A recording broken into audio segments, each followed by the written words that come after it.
Morning, Elle. Good evening. How are How you are you doing? doing? I'm fine. How are you doing today? Yes, I'm fine too. It was a long day, but I'm very excited. This is Uh, a highlight of my day. yeah, I mean, it's only the first week of February, but it feels like we should really start celebrating December. It's been a very eventful January, I understand. Well, thank you so much for giving us this time and by plus Yeah, of equal course. audiences to listen to you. So today we would love to hear about you and your work that you're doing, and it's awesome. It's really amazing. Well, I just told everyone that I know you, but it doesn't mean that I'm not gonna get excited when you're telling about your work. So can you Thank please you so introduce much. yourself? Yes, of course. So for those who don't know me, my name is Al. I am currently based in the UK, but I'm originally from Germany. I am a scholar, an activist, particularly focused on queer and trans rights and liberation. And I also, in my free time, do drag, and I love to go to drag shows. Yes, so that is like maybe the short version. Um, Awesome. So give us a longer version. What are you doing in the UK now these days? yeah, so I am currently based in Oxford, where I pursue a master's degree at the University of Oxford in political theory, which is something in between philosophy and politics. So I'm looking theoretically at politics. I don't do empirical research, but I think about sort of the normative questions of how things could be different and should be different than they are. And I'm particularly interested, as I said, in questions of queer and trans politics.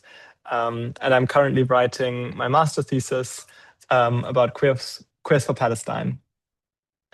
Queers Yeah. for Palestine, the movement. Yeah, exactly. About it. So, yeah, I mean, as I said, I don't really do empirical research. So I don't do interviews or I don't go into the archive, even though there would be a lot of interesting stuff to be said about it. But I'm looking at understanding sort of at the arguments that are being made by the movement. And I think there is a very rich theory that has emerged within that movement. There are lots of debates about the nature of solidarity and of queer politics. It's a movement that has emerged from Palestine, led by queer Palestinians, by activists and scholars.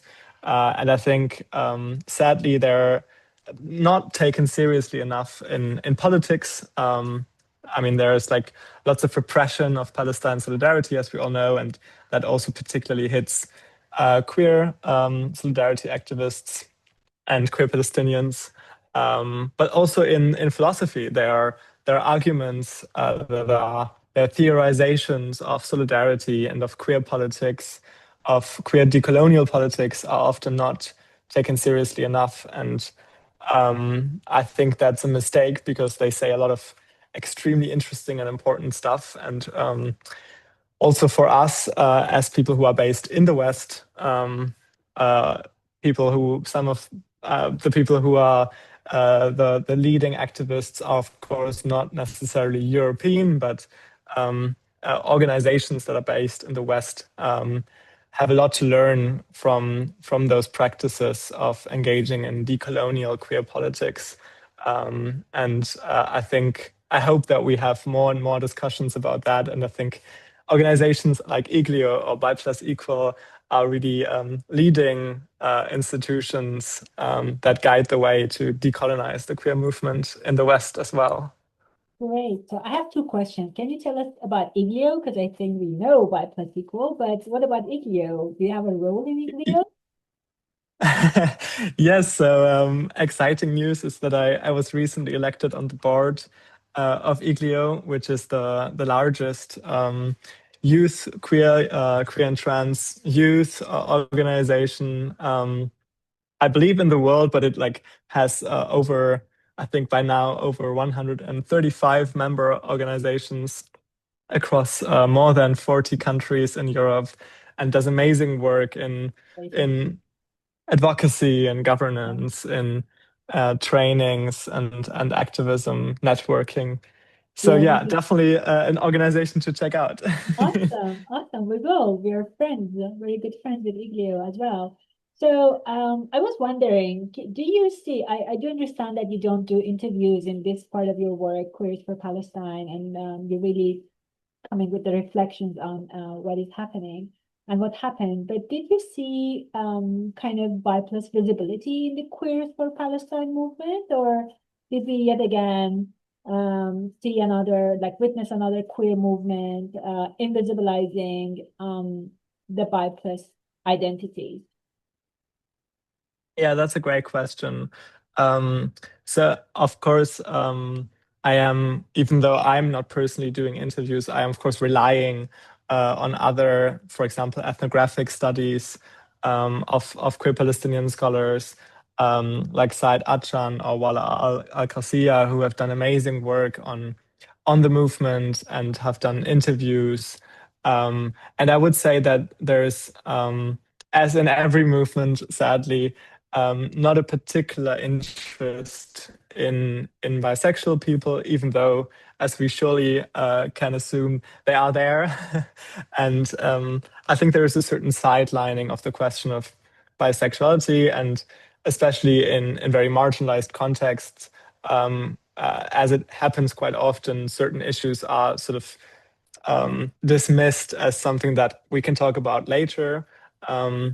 An argument that many people have heard in many different contexts, and I think that is also surely something that happens to bisexual people. And I think it's worth, therefore, engaging in bisexual Yeah, well, maybe politics. not anymore with BiPlus equal. Let's hope so. Let's hope so. Yes. Everything good for later. We're going to take care of it. And where can we read more or get to know better the movement and your work about the Queers for Palestine?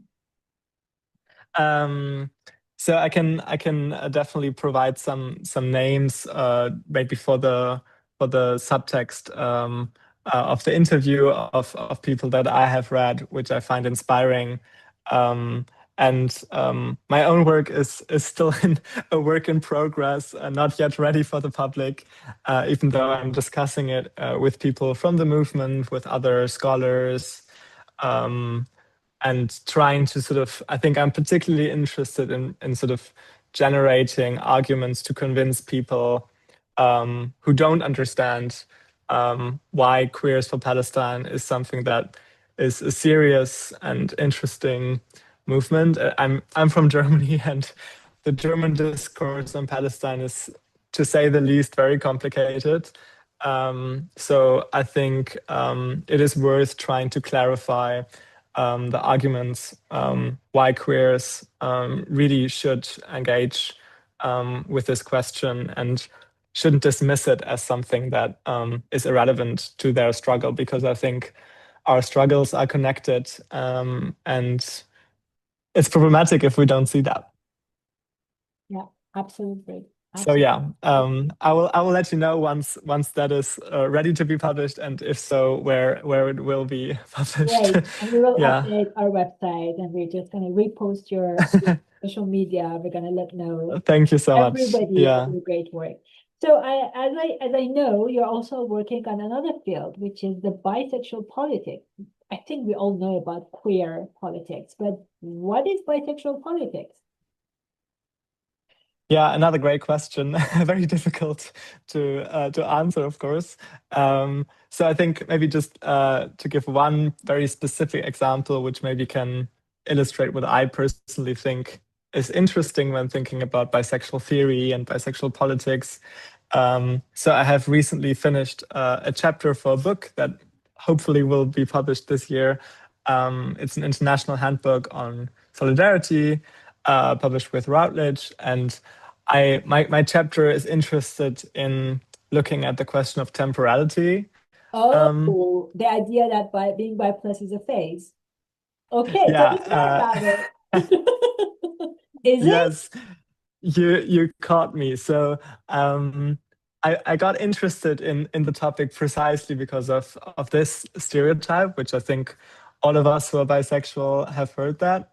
And I myself have belonged to those who like have rejected it and said like, no, it's not a phase.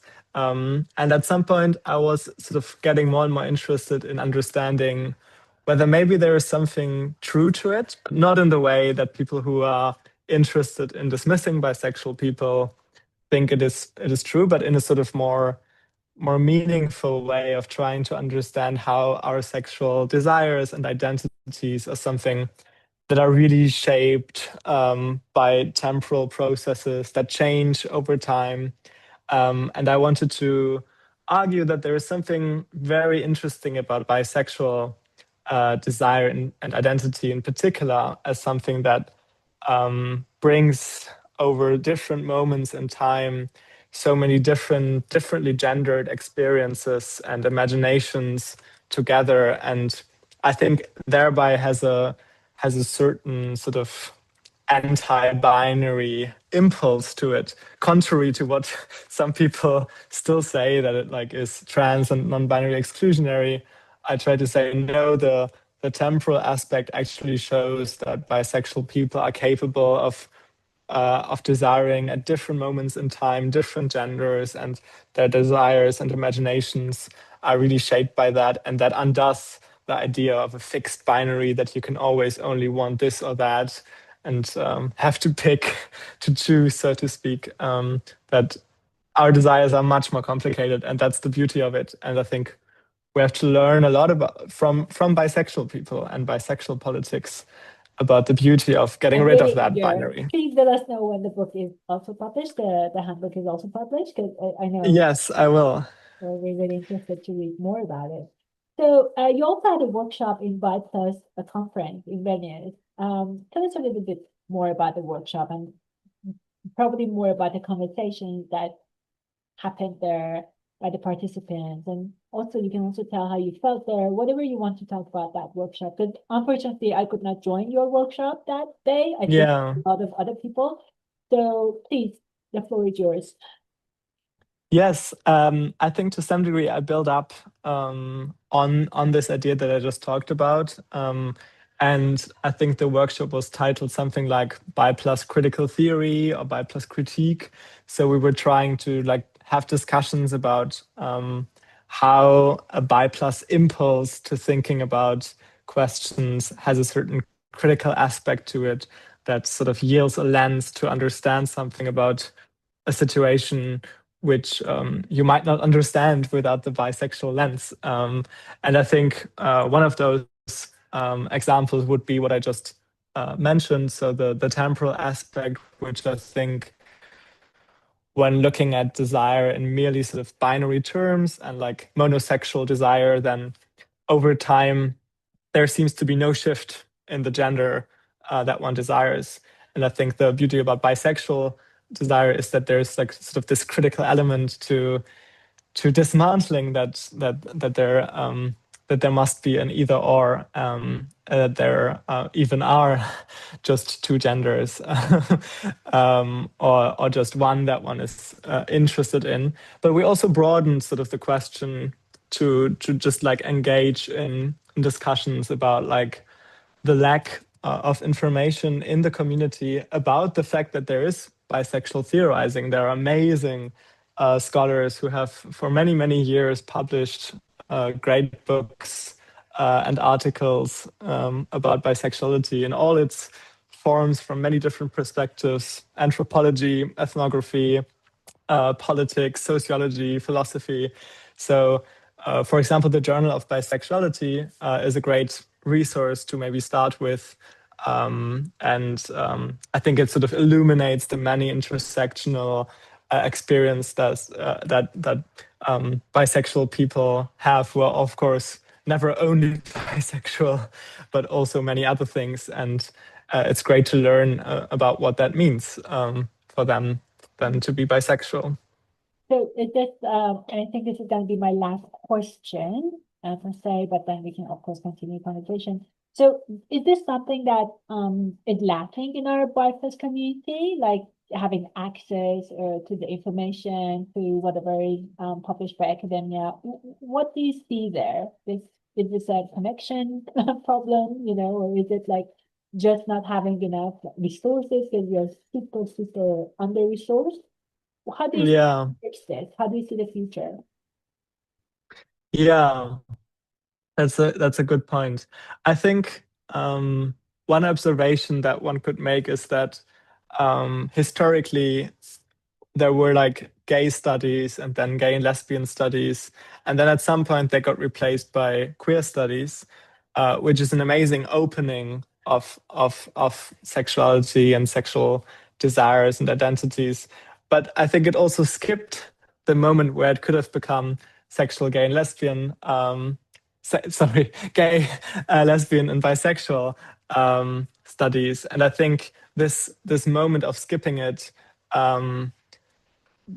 I think, can be seen as slightly problematic for the question of theorizing bisexuality, because there is a certain implicit monosexual, mononormative interest of queer studies, even though it is never explicit, or very rarely explicit. I think many works in queer studies still tend to focus on and like sort of assume a homosexual subject, even though they use the word queer.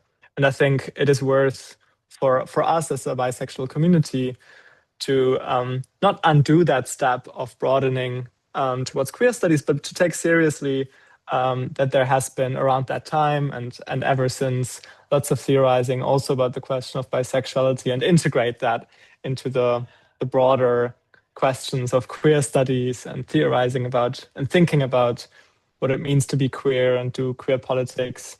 So even though I also love the label queer and I definitely identify as queer, I think in some context I'm also insisting on saying yes, but that doesn't mean that I'm gay or lesbian. Even though I'm also all for defending those labels, it's also worth defending the label Mm, bisexual or bi plus. absolutely. Yeah. Oh, great.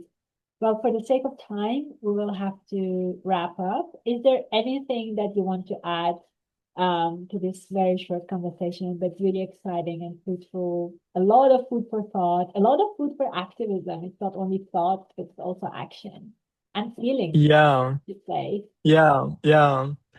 I mean, I was giving a Bi Plus empowerment workshops 2 weeks ago, and I think what was really beautiful to see is that even though we're often in queer spaces, or many of us have the privilege to be in online or in person queer spaces, that there is still sometimes a feeling of something missing, even though when we're with our queer friends, that is an amazing empowerment. In this Bi Plus empowerment workshop, many people realized, oh wow, that it is quite particularly special to be with other Bi Plus people. So I think that is something that I took away from that, the inspiration. It's I don't need to be in a Bi Plus only setting every day, but it is very beautiful to sometimes also not be confronted with mononormative, monosexist stereotypes, but just to be able to say that you're bi, and everyone is like, yes, Me too. that's Yeah. amazing, me too. Great. um, and be able to talk about all the issues that bisexual people have. So I can encourage everyone to like, yeah, engage with Bi Plus Equal, and look at the many organizations that are listed on the website and reach out to them. Maybe take part in online workshops. Yes. More to come, more to come. We're just about to register finally the Bipartisan, the Pan-European Umbrella Association for Bipartisan Equality. So that is gonna come very, very soon. Thank you so much, Elle, for your time, for your enthusiasm, Of for course. all Thank the work you that for the you're amazing doing. questions. And I'm really looking forward to more of this. And why not? Maybe an online Bipartisan empowerment workshop with you Yes. happening Yes. soon. I hope for that. Looking forward to read more and more. And do you have a simple email address that people can reach out to you, or shall we just write it down? I mean, I'm on Instagram as so it's a bit complicated as Yeah. SAMU dot L dot and then my last name Striewski. You can read it and underneath. oh yeah, amazing.